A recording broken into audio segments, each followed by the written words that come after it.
माई CAT exam stories. CAT के first attempt में मेरे सिर्फ 65 परसेंटाइल आए थे, बट अगर सेक्शनल देखें तो LRDA में मेरे 97 परसेंटाइल आए थे। क्वांट्स एंड VRC में कुछ 30-40 परसेंटाइल आए होंगे, but in my second attempt I scored 91.3 percentile and second attempt की अगर सेक्शनल पे है, देन मेरी तरह तुम लोग भी ये एक्सपेक्ट कर रहे होगे कि LRDA में मेरे बहुत अच्छे परसेंटाइल आए होंगे, मे बी 98, 99 और even more, but I scored 70 percentile only in LRDA। This is the dumbest thing that I did. This is the biggest mistake of my life that I made at that time, जिसकी वजह से जब मेरी preparation 97-98 percentile की थी, वो direct मुझे 91 पे ले आई। So in this video I tell you क्या वो ऐसी 3-4 चीजें थी जिसकी वजह से मेरी परसेंटाइल इतनी नीचे गिर गई एंड मेरा स्ट्रॉन्गेस्ट सेक्शन मेरा सबसे वीक सेक्शन बन गया and I scored around 70 percentile only in LRDA। ये एग्जाम देने के बाद मैंने बहुत अच्छे से एनालाइज किया कि मेरे साथ ऐसा क्यों हुआ, ताकि मेरा भाई राघव जो कैट 2025 के लिए प्रिपेयर कर रहा है वो सेम मिस्टेक ना करे। इसलिए मैं पूरी कहानी आपको बताता हूँ, क्या वो 4-5 पॉइंट्स बहुत अच्छे से आपको ध्यान देने अपनी प्रिपरेशन में, इसकी वजह से आपके परसेंटाइल एक तो बूस्ट हो एंड मेरी तरह इतनी कम ना हो जाए सिर्फ 2-3 मिस्टेक्स की वजह से। तो चलो थोड़ा पास में चलते हैं, थोड़ा डिटेल में स्टोरी बताता हूँ।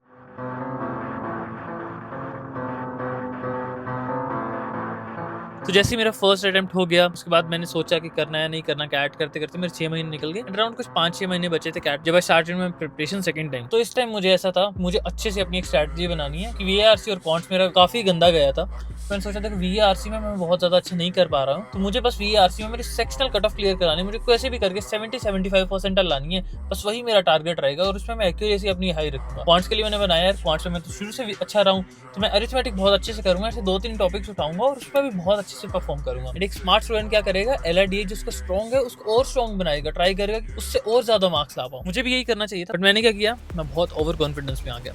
मैंने सोचा यार LRDA तो मैंने कर ही लिया, अब इससे ज्यादा मैं क्या ही कर सकता हूँ। 97 परसेंटाइल आ गए, मैं ज्यादा 98-99 ले आऊंगा तो बहुत ज्यादा फर्क पड़ेगा नहीं उससे। मैं LRDA को इग्नोर करने लगा। मैंने LRDA की बहुत कम क्लासेस लगाई उस टाइम पे। मैं क्वांट्स और VARC पे ज्यादा फोकस करता गया। LRDA का इनफैक्ट मैंने कोई सेक्शनल टेस्ट भी नहीं दिया। And the silliest thing I did at that time was, जब मैं मॉक देने बैठता था तो मैं LRDA के सेक्शन को अच्छे से देता ही नहीं था। पूरे 2 घंटे के मॉक में 40 मिनट में मैं ऐसे ही वेस्ट कर देता था। मैं बाकी सेक्शंस के हिसाब से अपने आप को जज करता कि लेट्स से बाकी सेक्शन में मेरे 70 और 90 परसेंटाइल रीच हो गए, बस LRDA तो मेरे 97 आए थे, उतने आ जाएंगे, मुझे ज्यादा प्रैक्टिस करने की जरूरत नहीं। So if you are also serious CAT aspirant like my brother, तुम्हें ऐसी 5 चीजें बताने वाला हूँ कि तुम्हें अपनी प्रिपरेशन में ध्यान रखनी ही रखनी है। इसकी वजह से तुम्हारा परसेंटाइल बूस्ट आएगा। स्पेशली कुछ सिली मिस्टेक्स की वजह से मेरी तरह तुम्हारा भी स्कोर गिरना नहीं चाहिए। एक चीज और जो मैं शुरू से बोलता आया हूँ कि तुम्हें सेल्फ प्रिपरेशन करनी ही करनी है। 80% मैटर करेगा कि तुम कितना टाइम स्पेंड कर रहे हो रिविजन करने पे, क्वेश्चन सॉल्व करने पे, आंसर सॉल्व करने पे, एंड 20% मैटर करेगा कि तुम किस कोचिंग इंस्टीट्यूट से कर रहे हो। बट अगर तुम फाइनेंशियली अफोर्ड कर सकते हो एक कोचिंग इंस्टीट्यूट को, तो जरूर से एक अच्छे कोचिंग इंस्टीट्यूट में एनरोल करो, बिकॉज वो तुम्हें अच्छे से मेंटोर करेंगे, अच्छी स्ट्रैटेजी, अच्छे रोड मैप, अच्छे से टॉपिक कवरेज में। एंड अगर तुम एक ऐसा कोचिंग इंस्टीट्यूट ढूंढ रहे हो जो बजट में हो प्लस तुम्हें क्वालिटी एजुकेशन प्रोवाइड करे, देन PW MBA वाला can be right choice for you. इनके अभी 2 बैचेस चल रहे हैं, MBA ignite, MBA fast track batch. MBA ignite batch में तुम्हें मिलेगा recorded classes, complete syllabus coverage, DPP and video solution, mock and sectional test and infinite practice question मिल जाएंगे। MBA फास्ट ट्रैक बैच में इन सब चीजों के साथ साथ तुम्हें OMAT की प्रिपरेशन मिलेगी, फ्लेक्सिबल लर्निंग ऑप्शन मिलेगा, इंस्टेंट डाउट सपोर्ट मिलेगा। इन इंडिपेंडेंस डे की वजह से भी हेवी डिस्काउंट्स चल रहे हैं। If you use my code KG500 तो तुम्हें 500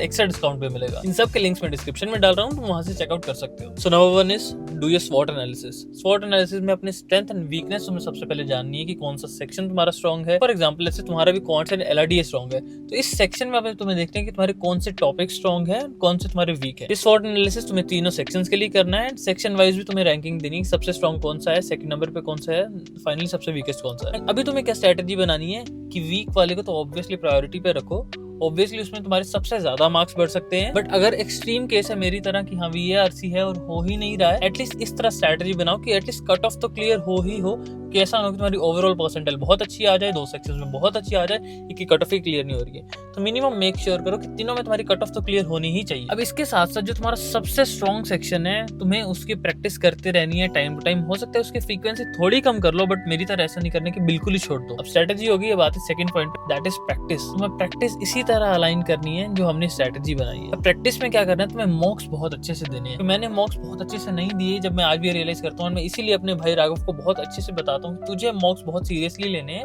एंड मॉक्स में मार्क्स कैसे भी आए अभी के लिए, स्टार्टिंग में तुझे मॉक्स के मार्क्स पे ध्यान नहीं देना है, सिर्फ ये देखना है कि बहुत अच्छे से मॉक्स दे रहा है।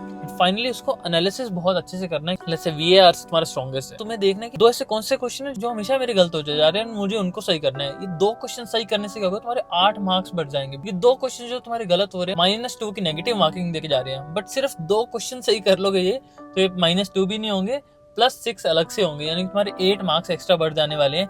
8 मार्क्स से कितनी परसेंटाइल बचेगी तुम्हें भी पता है। नेक्स्ट पॉइंट है लेवल ऑफ डिफिकल्टी। देखो, जब मैंने LRDA की प्रिपरेशन बहुत ज़्यादा नहीं की, वहाँ तक भी ठीक था, मैंने मॉक्स नहीं दिए, वहाँ और गलती हुई। अब फाइनल गलती क्या हुई कि मैंने बहुत हार्ड लेवल क्वेश्चन की प्रिपरेशन नहीं की थी।